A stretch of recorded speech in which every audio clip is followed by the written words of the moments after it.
యేసయ్యా నీకే స్తోత్రం స్తోత్రం స్తోత్రం స్తోత్రం స్తోత్రం స్తోత్రం స్తోత్రం స్తోత్రం స్తోత్రం స్తోత్రం స్తోత్రం స్తోత్రం. కృపగల దేవా నీకే కృతజ్ఞతాస్తుతులు కృతజ్ఞతాస్తుతులు కృతజ్ఞతాస్తుతులు కృతజ్ఞతాస్తుతులు కృతజ్ఞతాస్తుతులు కృతజ్ఞతాస్తుతులు.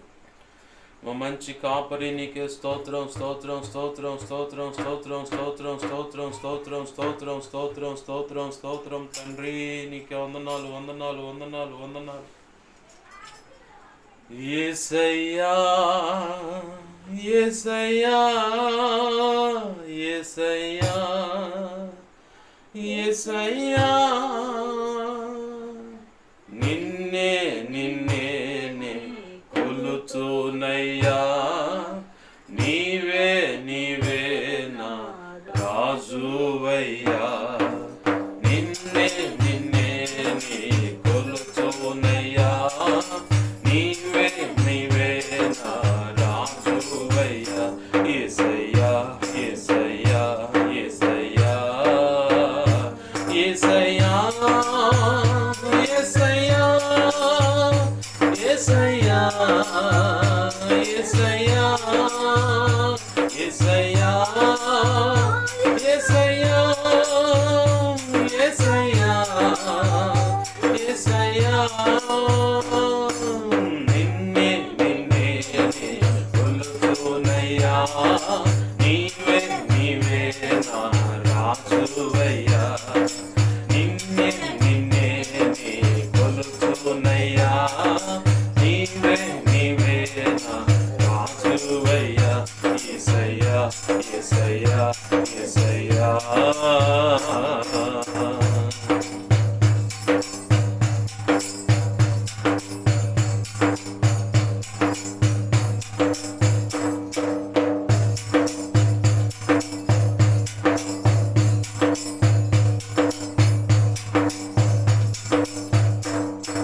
కొండలలో లోయలలో అడవులలో ఎడారులలో.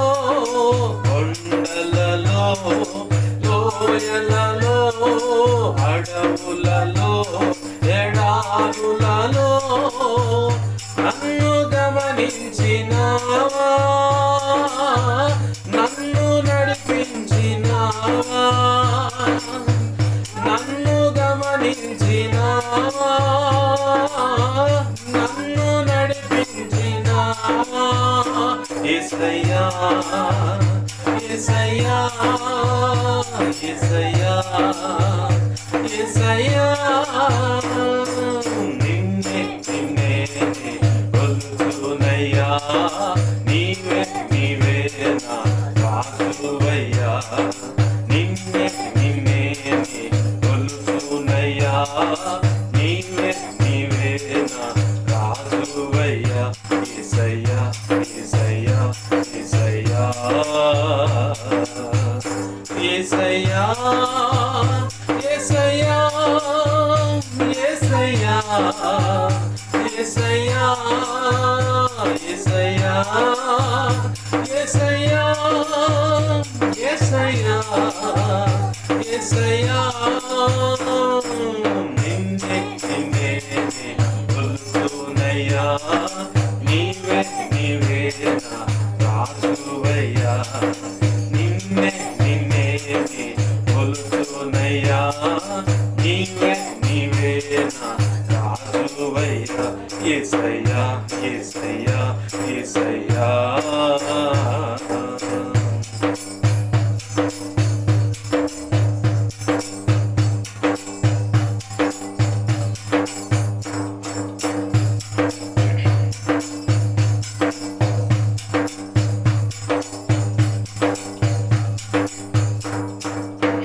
ఆత్మీయులే నన్ను అవమానించగా. అన్యులే నన్ను అపహసించగా. ఆత్మీయులే నన్ను అవమానించగా. అన్యులే నన్ను అపహసించగా. అండని వైదివయ్యా. నా కొండ నీవే యేసయ్యా. అండని వైదివయ్యా. నా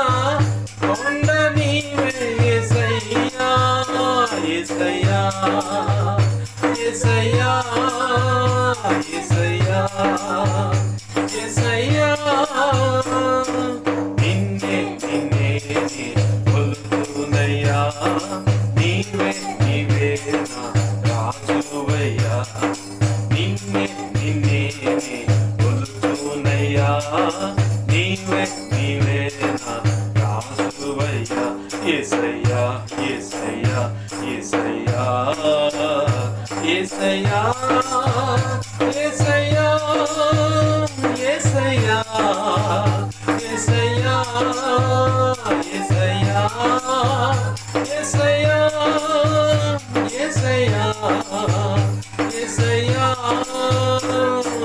నిన్నే నిన్నే కొలుచునయ్యా నీవే నీవే నా రాజువయ్యా నిన్నే నిన్నే కొలుచునయ్యా నీవే నీవే నా రాజువయ్యా యేసయ్యా యేసయ్యా యేసయ్యా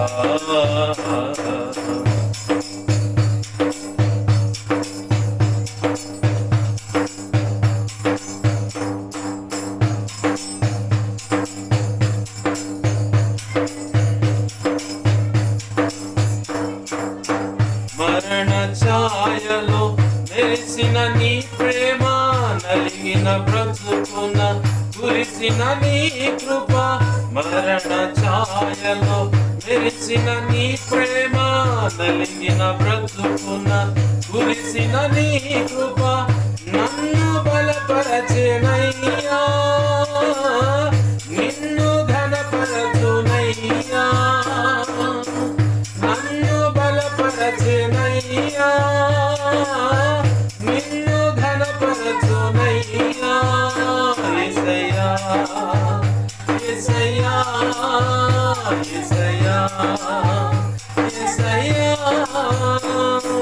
నిన్నే నిన్నే కొలుచునయ్యా నీవే నీవే నా రాజువయ్యా నిన్నే నిన్నే కొలుచునయ్యా నీవే నీవే నా రాజువయ్యా యేసయ్యా యేసయ్యా యేసయ్యా యేసయ్యా యేసయ్యా యేసయ్యా యేసయ్యా యేసయ్యా యేసయ్యా యేసయ్యా యేసయ్యా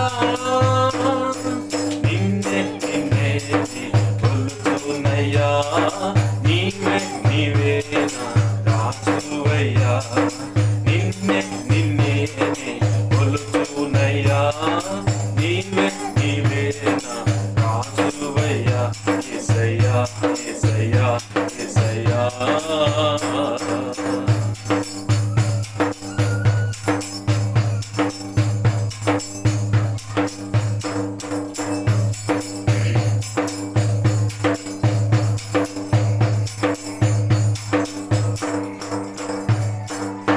వంచన వంతెన ఒరిగిన భారాన పొసగక విసిగిన విసిరే కెరటాన వంచన వంతెన ఒరిగిన భారాన పొసగక విసిగిన విసిరే కెరటాన కలల కడ తెచ్చినావా నీ వలలో నన్ను మోసినావా కలల కడ తెచ్చినావా నీ వలలో నన్ను మోసినావా యేసయ్యా యేసయ్యా యేసయ్యా యేసయ్యా నిన్నే నిన్నే కొలుచునయ్యా నీవే నీవే నా రాజువయ్యా నిన్నే నిన్నే కొలుచునయ్యా నీవే నీవే నా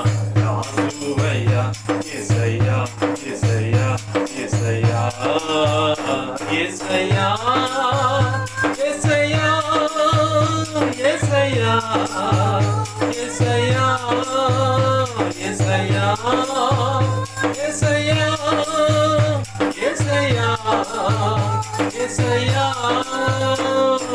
నిన్నే నిన్నే